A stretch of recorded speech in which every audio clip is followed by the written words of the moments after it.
Olá pessoal, quem fala é José Fernando para mais uma entrevista do canal Sorte Lenormand.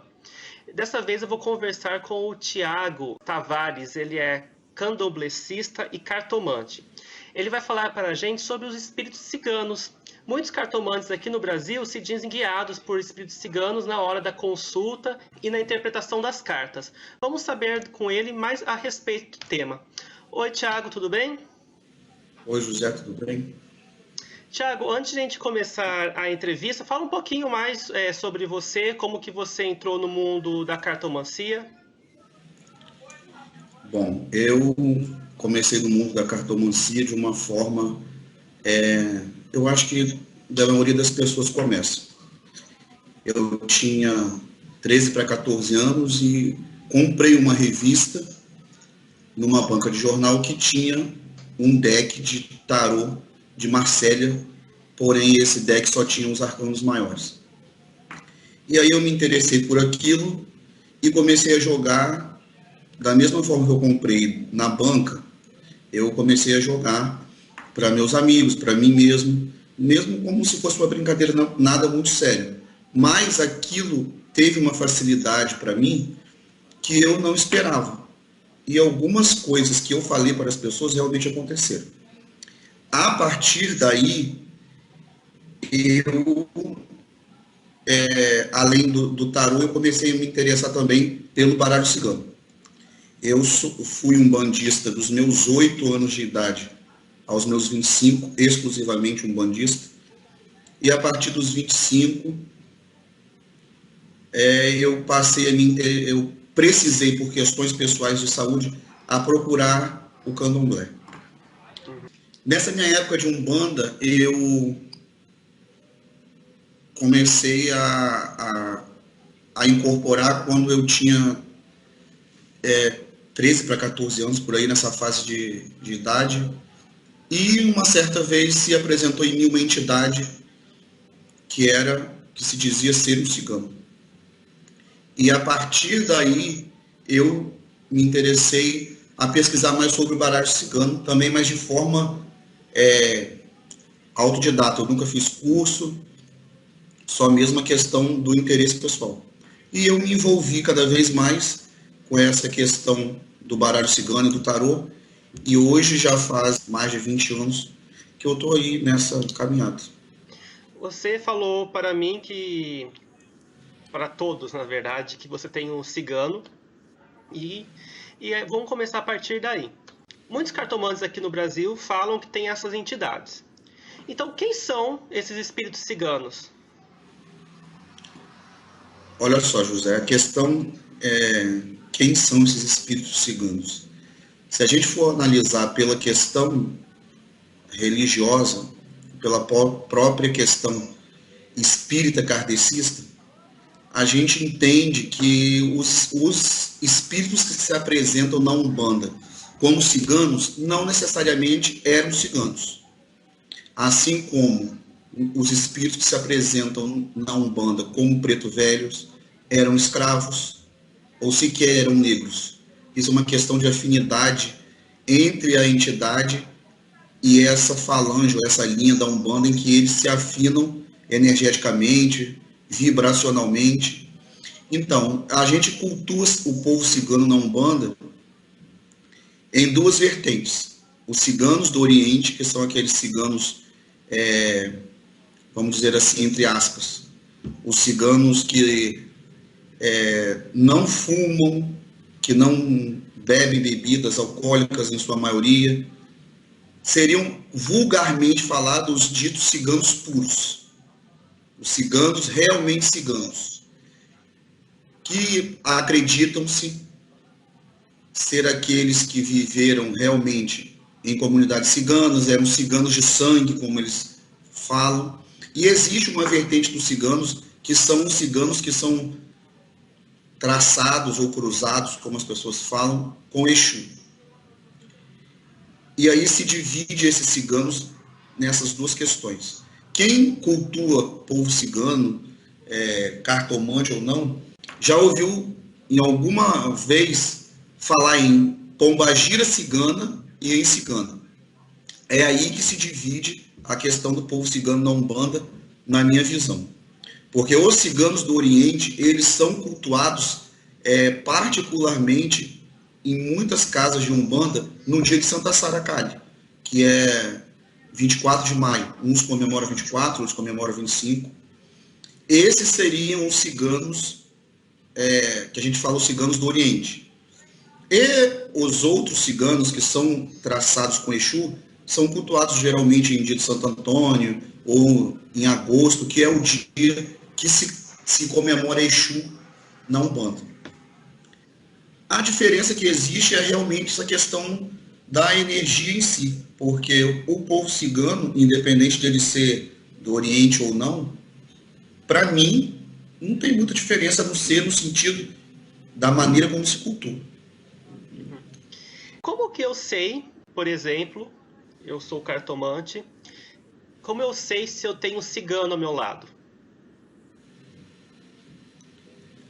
Aí ó, é uma questão bem particular, porque se você joga, eu acredito que todo mundo que manipule oráculos tem um mentor, independente de manipular oráculo ou não. Todos nós temos os nossos mentores espirituais. Uns têm conhecimento disso e outros não têm, mas a existência do mentor para mim é inquestionável.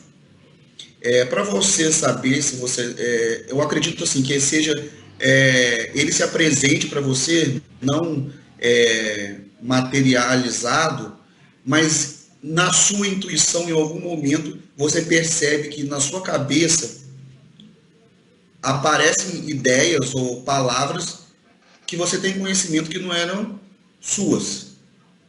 É o que acontece comigo. Eu não jogo incorporado, eu atendo os meus clientes, eu mesmo, Thiago.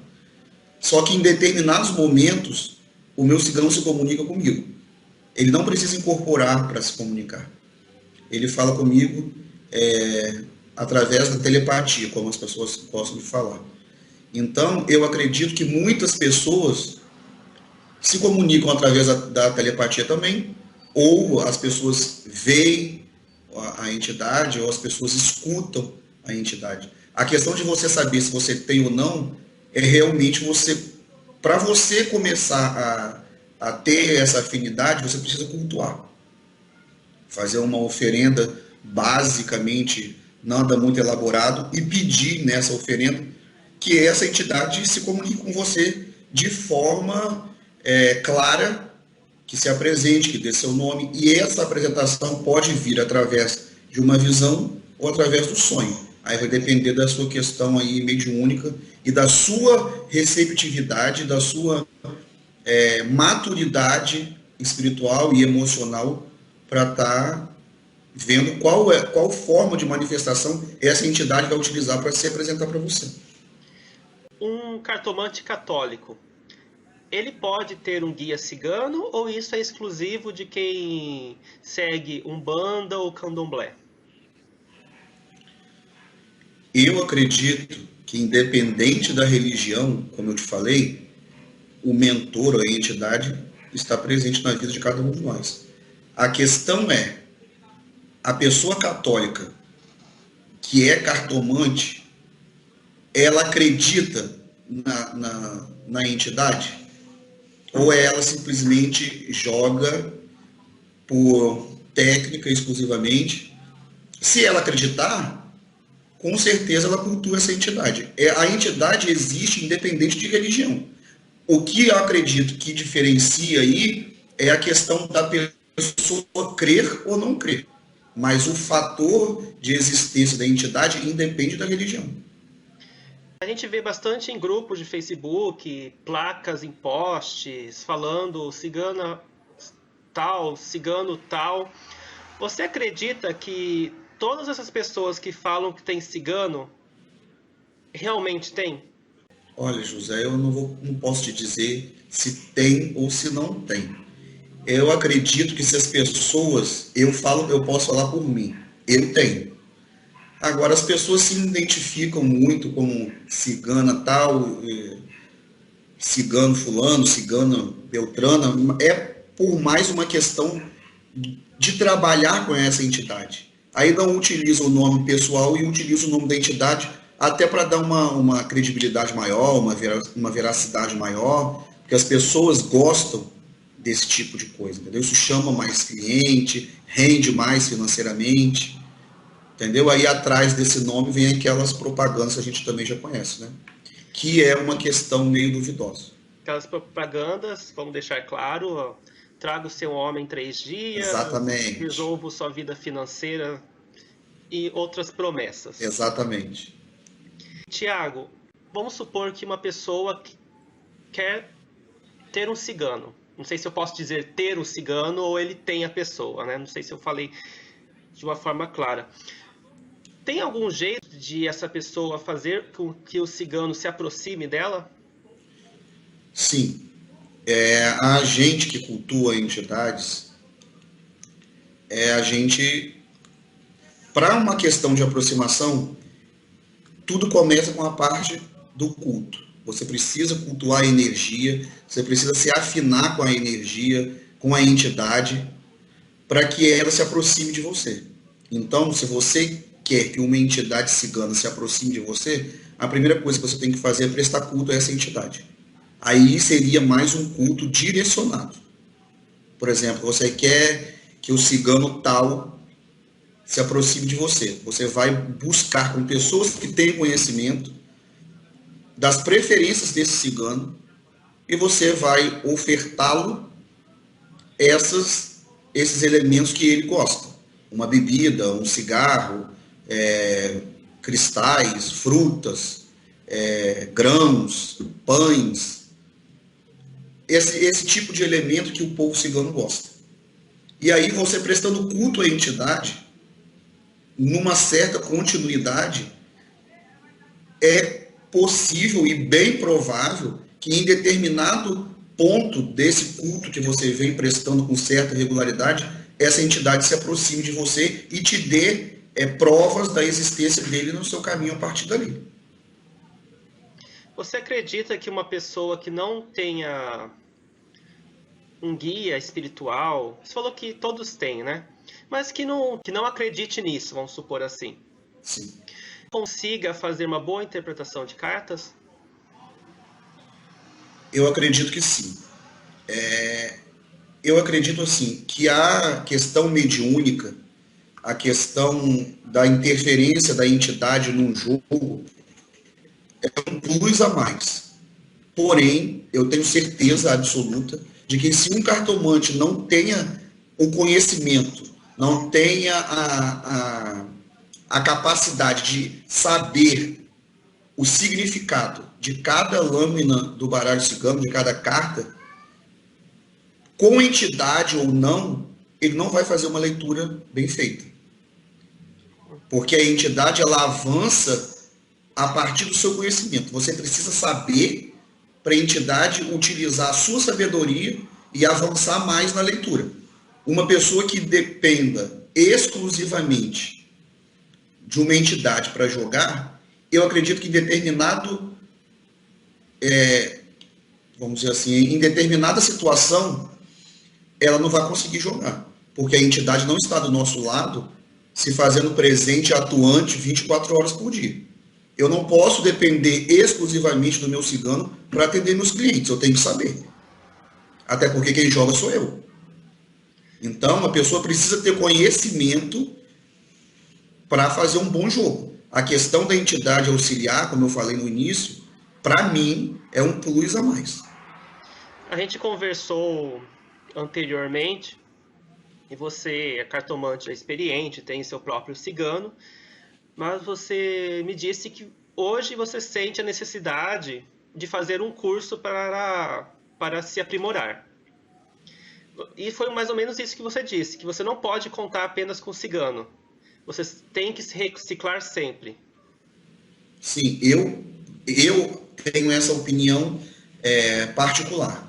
Eu acho que, para mim, eu cheguei num ponto, depois desses anos todos, que não é questão de não acreditar, muito pelo contrário. Eu acredito muito, eu tenho muita fé. Só que eu acho que a pessoa em si precisa ter conhecimento para poder fazer um jogo satisfatório e não depender exclusivamente da entidade. Porque quando eu vou jogar, Eu deixo bem claro para as pessoas que vêm jogar comigo pela primeira vez que eu não incorporo entidade alguma, que sou eu, pessoa física, que estou ali jogando, e que sou eu, pessoa física, que vou responder para ela as questões. O que acontece quando o meu cigano quer, porque é ele que decide quando ele vai vir falar comigo ou não, não sou eu que decido isso, que quando ele vem, porque as pessoas realmente precisam resolver certas situações ou mesmo falar, tocar em certos assuntos que eu não tocaria ou que a própria pessoa não viria a tocar. Aí ele vem, fala comigo e eu entro no assunto com a pessoa. Pela minha experiência, quando a interferência vamos dizer assim, mais incisiva dele é em situações assim. Porém, eu acredito, continuo, para mim, eu acho que as pessoas que lidam com isso necessitam se reciclar sim, porque precisam sempre estar se aprimorando, conhecendo outras visões. Não é uma questão de desacreditar da entidade, mas é uma questão de você como pessoa estar se melhorando. Eu sei que cada um tem sua opinião, eu respeito, mas eu já vi bastante comentários de pessoas que têm ciganos. E é uma opinião assim que eles passam para outros cartomantes e em grupos de cartomancia que, na minha opinião, são rígidas. Como, por exemplo, ninguém deve comprar baralho, tem que ganhar. Já ouviu isso? Já ouvi. O que você acha dessa afirmação? Bom, para mim isso não procede, porque o único baralho que eu ganhei até hoje foi um presente que meu primo mandou do Canadá para mim, que é um tarô, nem é baralho cigano. Foi o único que eu ganhei. Todos os outros decks que eu tenho alguns, foram eu que comprei. E se eu achar que eu tenho que comprar um outro, eu compro. Eu não falo, eu compro o baralho, e aí a gente vai entrar em outra questão também. Além de existir essa questão de você não poder comprar, que você tem que ganhar de alguém, existe aquela questão da consagração do baralho. Uhum. Comigo, isso eu não faço nada muito elaborado, muito cheio de detalhes e nada. Eu simplesmente faço um ritual que eu sempre fiz durante todos esses tempos que eu jogo carta e que para mim até hoje tem sido suficiente. José, eu sou uma pessoa assim, isso é uma questão particular minha. Eu sou um homem de fé, acredito piamente na existência de orixá e na existência das entidades que eu acultuo. Só que eu acho que a coisa não é tão floreada e tão mistificada como as pessoas fazem. Para mim, o baralho é um oráculo, assim como é o jogo de búzios, cada um na sua especificidade. Porém, isso aí vai da fé de cada um. Eu, particularmente, eu levo a coisa muito mais para o lado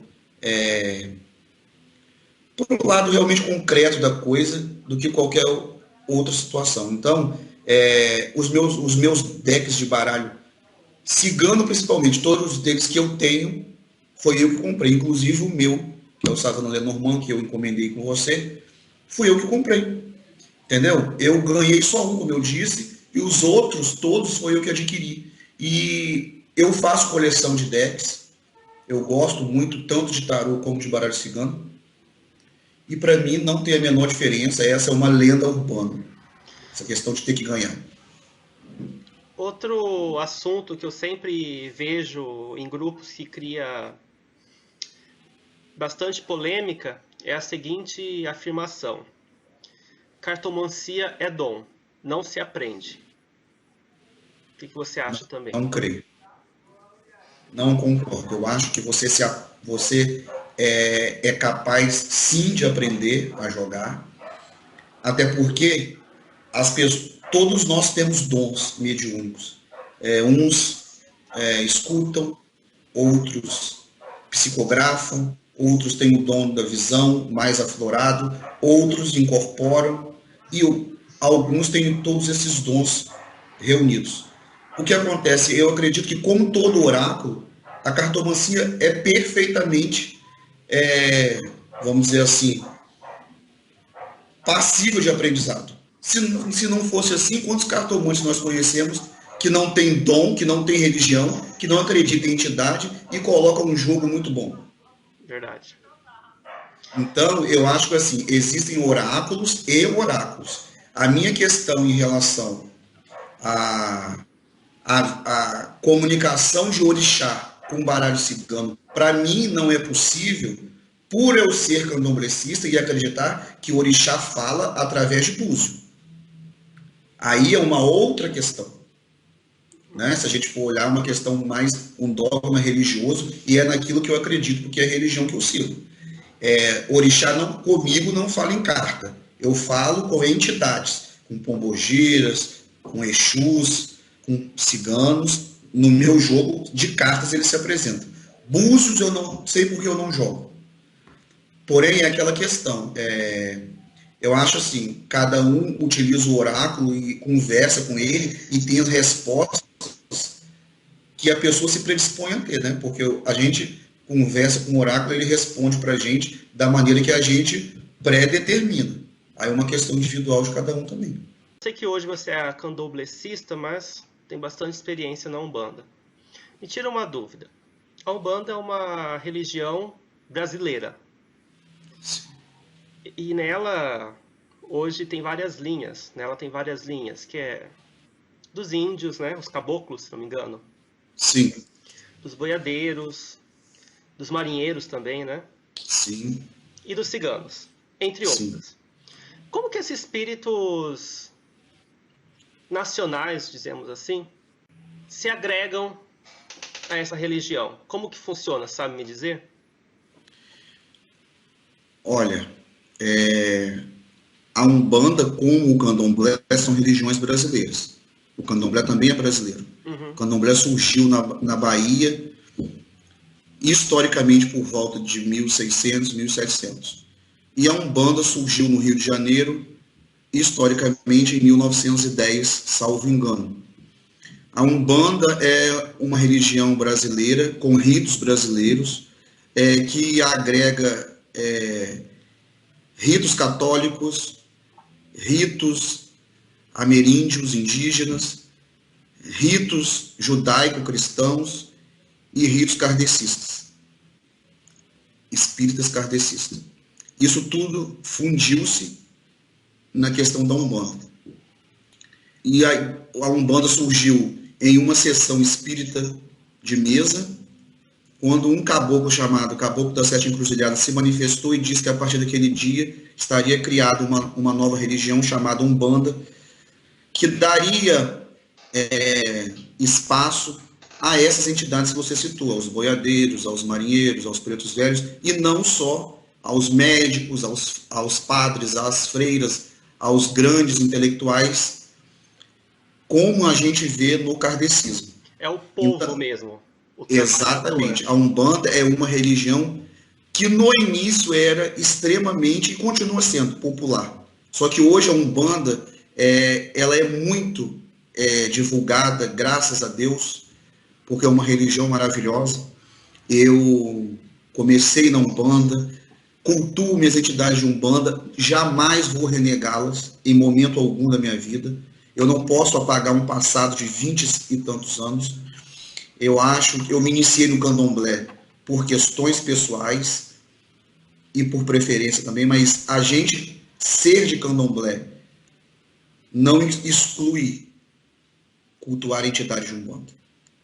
Então, a sua pergunta, vamos lá. Eu acho assim, eu creio, na verdade, não acho, eu acredito, que tudo na nossa vida é uma questão energética. Então, essas entidades, elas se acomodam nessas 7 linhas que a Umbanda cultua, de maneira pela afinidade. Então, os índios, que são os caboclos, eles se afinaram numa certa vibração, os pretos velhos em outra, os boiadeiros. O que acontece? A questão de caboclo que você falou, existe aí vamos dizer assim, uma divisão entre os caboclos de pena, que são os índios, a gente pode falar dos conhecidos, Sete Flecha, Serra Negra, Puri, são os caboclos de pena. E os caboclos de couro, que são os chamados boiadeiros. Só que todos eles são caboclos. Você conseguiu entender? Sim. Então, há uma divisão aí entre esses dois tipos de caboclo que são de uma mesma linha. Tanto que numa festa de caboclo, que é comemorada geralmente aqui no Sudeste, no dia 20 de janeiro, que é o dia de São Sebastião, que para a Umbanda é o Oxóssi, em muitas casas, essas entidades são cultuadas juntas, os caboclos de pena e os caboclos de couro, que são os boiadeiros. Então, essas entidades se afinam nessa linha de acordo com a vibração. Na primeira linha, que é a linha mais próxima à nossa, estão os Exus, que eles são as entidades que vibram numa vibração muito próxima a nós, esse plano terreno aqui. Por isso é que eles ainda carregam os vícios de fumar, de beber, de falar palavrão, entendeu? Mas isso tudo é uma questão de doutrina. Deve ser algo bastante pessoal isso de cada cigano. Mas tem alguma dica para quem estiver assistindo o vídeo de algum agraciamento, de algum presente que sempre tem que estar ali na mesa do oráculo?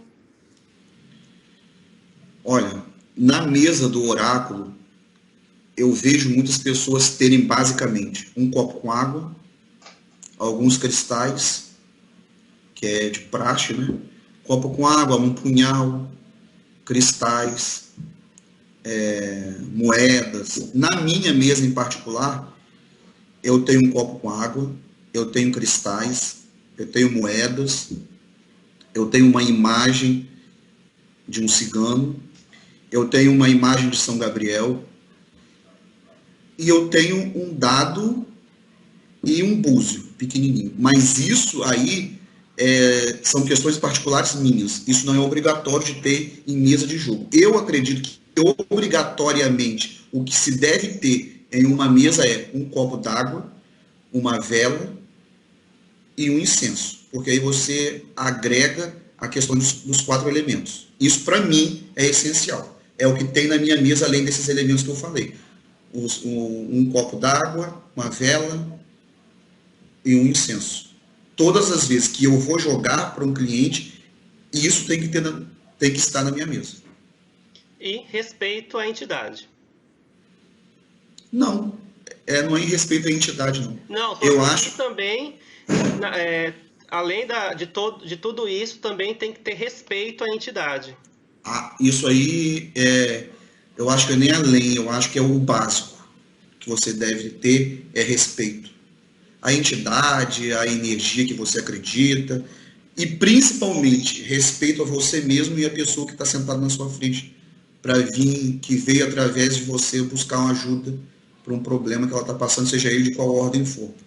Eu acho que respeito é tudo, a fé é tudo, respeito é tudo, e a gente vive tão precisado de respeito, né? Principalmente de nos respeitarmos e respeitar o outro. Eu acho que respeito é uma coisa que devia ser primordial na vida de todos nós, independentes de religião, independentes de tudo. Tiago, muito obrigado por me conceder essa entrevista. Acho que ficou bastante claro o que eu gostaria de mostrar com esse vídeo. Espero contar com você para as próximas, quem sabe. Eu que agradeço. Eu acho que você está fazendo um trabalho muito importante para todos nós que lidamos com essa questão de cartomancia, de estar desmistificando e colocando o ponto de vista de cada pessoa que não é igual, mas que segue o mesmo fluxo, que no final fala sobre cartomancia. E eu desejo que aconteça as melhores coisas para o seu canal, para você, que o povo cigano nos abençoe, Santa Sara calhe, toda a caravana cigana nos traga bastante felicidade, prosperidade, saúde e alegria de viver. Amém. Axé. Arriba. Então tá. Até mais. Obrigado. Até mais. Obrigado a você. Tchau.